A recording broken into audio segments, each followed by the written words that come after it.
we go for your fabulous host?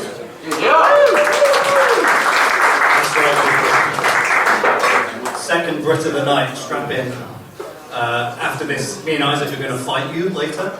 Get ready for that. Quick show of hands. Who in the room was born in America? Who's an American? Who was born in America? Quick show of hands. Don't worry, I'm not from ICE or anything. It's for a joke. What's your name, sir? Have you read the Constitution, Jake? Not the whole thing. Okay, you and I are going to return to this in about 2 minutes, so get ready, alright? So, moving to another country is kind of an interesting experience, I'm not going to lie. Especially when you're coming from somewhere where you think it might be kind of similar. Like, I moved from London, I'm now in New York, and you think, well, they're kind of the same, right? And let me tell you, they are not. Things are very different all the time. There's all these little cultural nuances I keep tripping over. You know, it's like the old song goes, I say tomato, you guys say, for the love of God, Austin Drive on the right.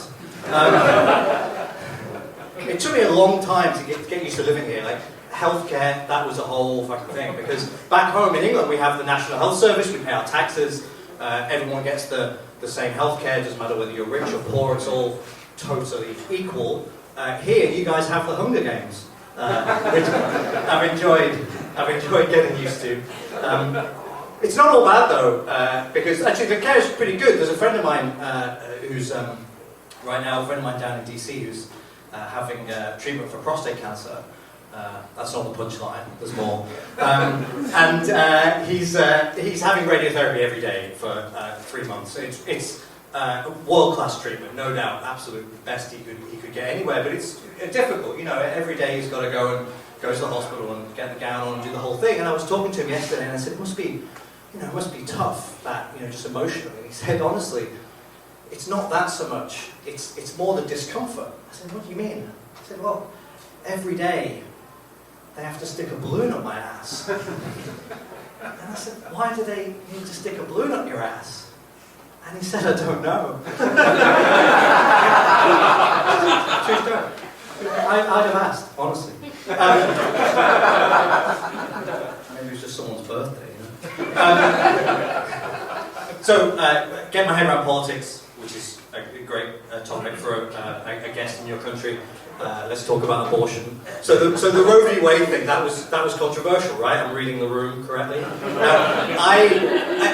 be honest, I'd never really thought about that issue before at all. So I spent a lot of time talking to friends, and talking to women in my life, and trying to figure out, you know, what do I think about this? And honestly, I came to quite a simple view that I think, you know, women's bodies are their choices, and that they should be, you know, shouldn't be told what to do with them, especially not by a bunch of guys, right? I think that's, I know, that maybe that's a controversial view in some parts of the country. It makes sense to me.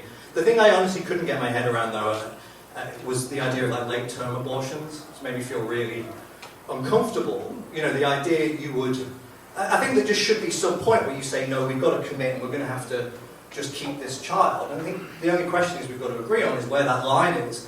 You know, I'd say maybe around when they start middle school would be about right. Now, I'm not saying killing kids is going to be easy, right? But what I am saying is, when it's a fetus, you don't know what that's going to be like. By the time they're 10, you know. Doesn't that just make more sense? Right, the Constitution. Would you like to guess which of the amendments is my favourite? So. I'm assuming the first one. No, I do not. I do know what the first amendment is. It's the one that allows me to stand here, so I do like that one. Actually, my favourite is the 8th Amendment. Do you know what the 8th Amendment says? No, you don't. I shouldn't pick on you. It's only your constitution. The 8th Amendment says that's cruel and unusual punishment. Right? Cruel and unusual punishment. Now, I like that amendment because we can all get on board with the idea of banning cruel punishment. But banning unusual punishment seems unnecessarily restrictive. You know, I think we could do with some more unusual punishments in my life. Like, you know, you need to change your name to something that represents your crime. Like Fraudy McFraudface, for example. I'm nearly done. I just want to tell you one experience I had recently. I got fired by my therapist. It's very New York. I got fired by my therapist. I was stuck at work. I missed a session. She sent me this long email. It said, Austin, I'm sorry, due to your lack of commitment, we can't work together anymore. I wrote back to her, I said, lack of commitment? That's pretty fucking rich from someone who just quit. Thank you very much.